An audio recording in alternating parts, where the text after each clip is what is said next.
Astronomie, astrophysique, cosmologie, astroparticules. Ça se passe là-haut, par Eric Simon. Fin 2016, la collaboration exploitant le détecteur de particules AMS2, installé sur l'ISS, annonçait la détection d'un excès d'antiprotons par rapport à ce qui était normalement attendu par les interactions de rayons cosmiques dans le milieu interstellaire.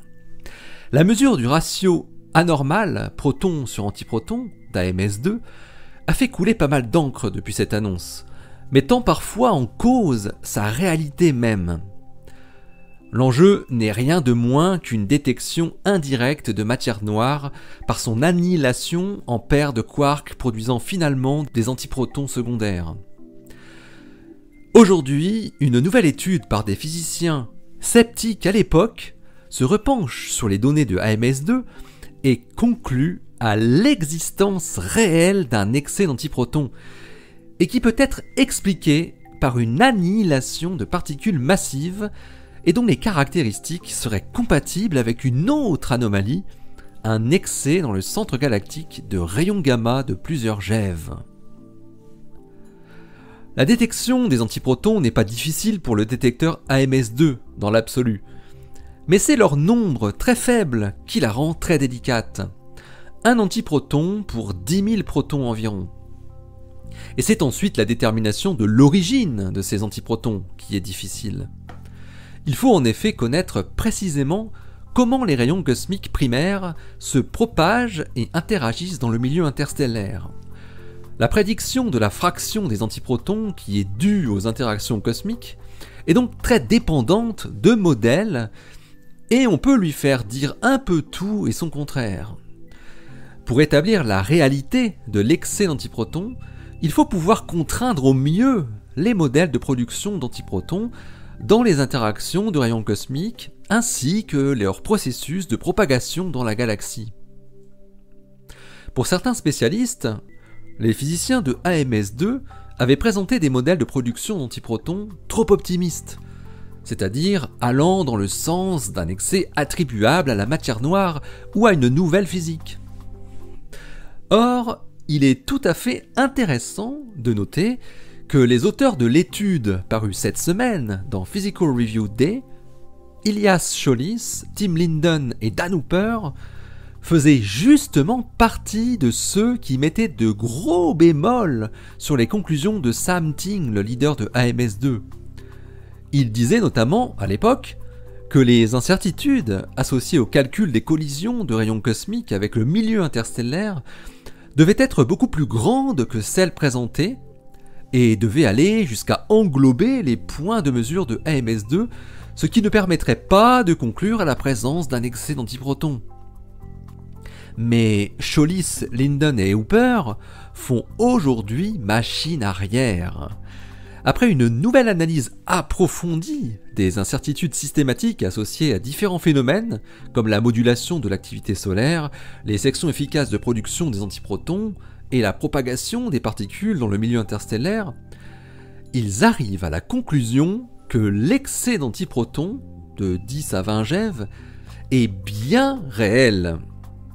Mais en plus, ils montrent que cet excès d'antiprotons, qui apparaît avec une significance statistique considérable de 4,7 sigma, est cohérent avec un canal d'annihilation d'une particule de matière noire de masse comprise entre 64 et 88 GeV, qui produirait des paires de quarks-antiquarks, bottom-antibottom, produisant finalement des antiprotons secondaires.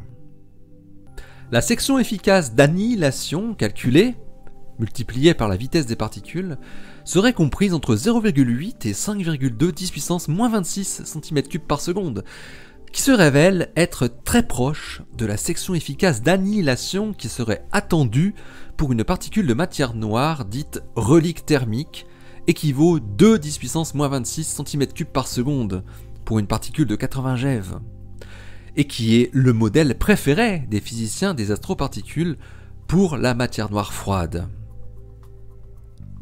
Et quand les physiciens prennent en compte l'existence de sources d'antiprotons un peu atypiques, comme l'accélération par des résidus de supernova, les données observées par AMS2 continuent encore, selon eux, à favoriser une solution de type annihilation de particules de matière noire, avec une plage de masse un peu plus élargie et une plage de section efficace un peu plus restreinte. Mais il y a encore mieux. En 2011, un excès de rayons gamma de plusieurs GeV avait été observé en provenance du centre de notre galaxie.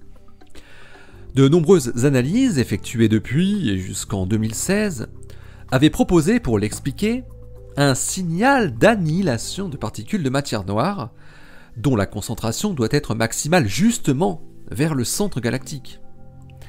Mais d'autres analyses montraient que cet excès de rayonnement gamma pouvait aussi provenir de la présence d'une grande population de pulsars. L'affaire n'est toujours pas tranchée définitivement. Mais ce que montrent Chollis, Linden et Hooper aujourd'hui, c'est que les modèles de matière noire qui permettent d'expliquer l'excès d'antiprotons d'AMS2 parviennent aussi à expliquer les caractéristiques de l'excès de rayonnement gamma observé par Fermi-Lat en 2011. Lorsque l'on trace le graphe de l'espace des paramètres, la section efficace d'annihilation en fonction de la masse, pour la particule de matière noire, la région qui correspond aux caractéristiques expliquant l'excès de rayons gamma de Fermi-Lat et celle qui correspond aux caractéristiques expliquant l'excès d'antiprotons de AMS2 se chevauchent.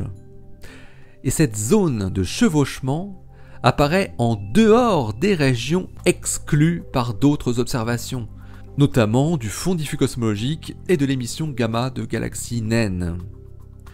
Cette zone de chevauchement dans l'espace des paramètres, favorisée par les deux types d'observations très différentes, indique une plage de masse pour la particule entre 48 et 67 GeV et une plage de section efficace, multipliée par la vitesse, comprise entre 1,4 et 2,4 10 puissance moins 26 cm3 par seconde.